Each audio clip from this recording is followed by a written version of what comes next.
After a mom sold her dead son's bed at a yard sale, she was surprised when the buyer returned days later. Then he shocked her even further when he told her to look in the trunk. That's when she began to cry. Valerie Watts, a young mother from Cocoto, Minnesota, tragically learned firsthand how difficult it is to lose a child.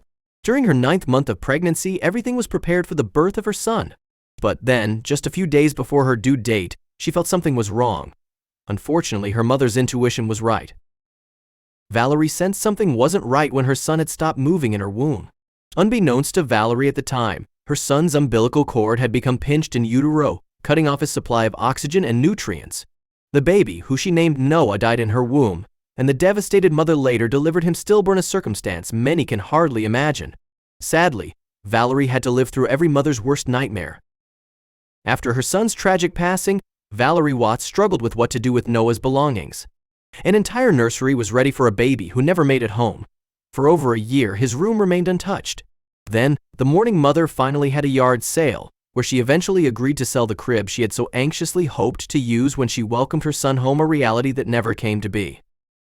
Originally, the crib wasn't for sale, but when a man named Gerald spotted it, he immediately asked Valerie how much she wanted for it.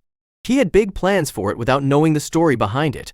With hesitation, Valerie finally agreed on a price and let go of the last physical reminder of her son. Soon Gerald was on his way with her deceased son's crib in hand, not knowing what had happened to the boy that the bed was meant for. However, before Gerald left, Valerie had told Noah's story to Gerald's wife. While chatting with Valerie Watts, Gerald's wife had asked how old her son was after seeing the crib and some tiny clothes at the yard sale. She was crushed by the truth. As the couple was on their way home with the crib, Gerald's wife shared with him what Valerie had told her. He had simply assumed she was selling items her children had outgrown, but after hearing her story, he immediately knew what he was going to do. Understanding how important the crib was to the grief-stricken mother, Gerald explained, "We decided on our way home that this crib was going back." But there was a twist when it came to his plan. Gerald was going to put his talents as a carpenter to use and make some changes since he realized it wasn't realistic for Valerie to keep the crib in its existing form forever. Instead, Gerald transformed the crib into a piece of furniture that could be displayed anywhere in Valerie's home in memory of her son. Using his talent, Gerald took what was once an unused crib and a painful reminder, and he made it into a bench that honored Noah's memory, giving it a new purpose, a place where Valerie could sit and feel close to the baby she had lost. But Valerie had no idea what Gerald was up to just a few miles away in the workshop that he had set up in his garage. That is until a week after the sale, when to her total surprise, Gerald was back at her home days after buying Noah's bed. With him was the crib turned bench, and Valerie started crying the instant she saw the precious gift. "It's fun to be able to do something," a tearful Gerald told reporters, standing in the shop where he converted a heartbreaking memory into a heartwarming reminder for Valerie instead. The crib, previously unused and a painful reminder of the loss of her son, was now a beautiful bench that could forever remain in her home and heart. And needless to say, the grieving mother was very emotional over the beautiful gesture and the unexpected act of kindness from a stranger. "It's amazing. And there's good people out there. There's proof," Valeria said, referring to Gerald and the bench he created for her. There are many parents who unfortunately know how it feels to be in Valerie's shoes. It's a loss that's hard to comprehend. No matter when the child is lost or how many years go by, the sorrow cuts deep.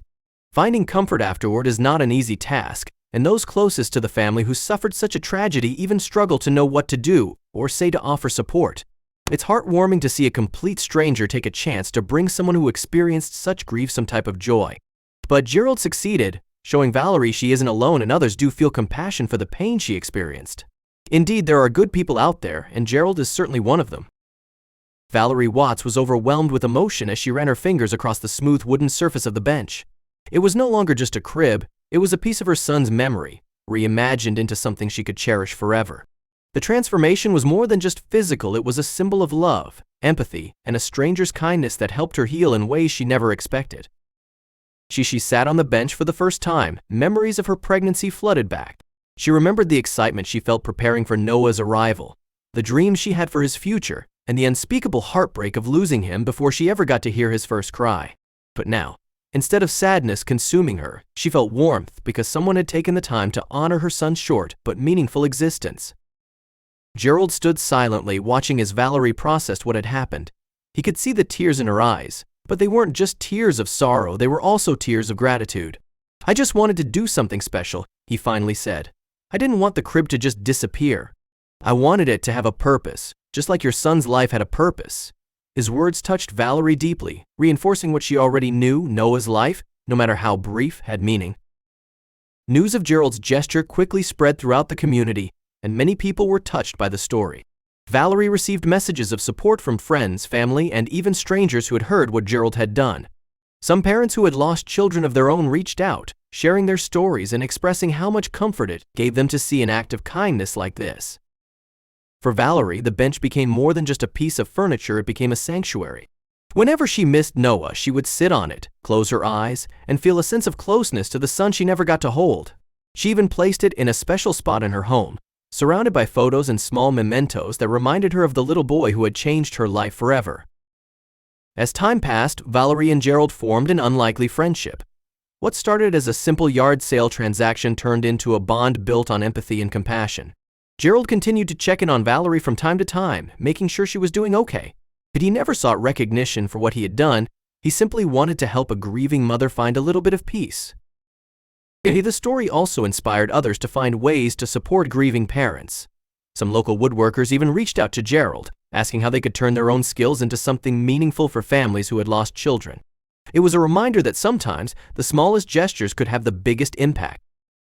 For Valerie, the pain of losing Noah would never fully go away, but Gerald's kindness had given her something invaluable: hope. She found comfort in knowing that her son's memory would always live on, not just in her heart but in the hearts of those who had been touched by the story. The bench stood as a testament to the fact that love endures, even through loss. As she sat on the bench one evening, staring at the sunset, Valerie whispered, "Thank you both to Gerald and to Noah." She felt, for the first time in a long time, a sense of peace. Life had taken an unexpected turn, but in the midst of heartbreak, she had found kindness, love, and a way to honor the son she would always hold dear. Indeed, there are good people in the world, people like Gerald, who remind us that even in moments of deep sorrow, kindness has the power to bring light into the darkest of places.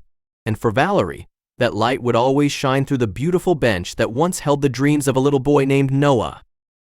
So as the years passed, the bench remained a cherished part of Valerie's home, a constant reminder of both the love she had for Noah and the unexpected kindness of a stranger who turned her sorrow into something beautiful. Every time she sat on it, she felt a quiet reassurance that Noah's memory would never fade, carried not just in her heart, but in the hearts of everyone who had been touched by his story.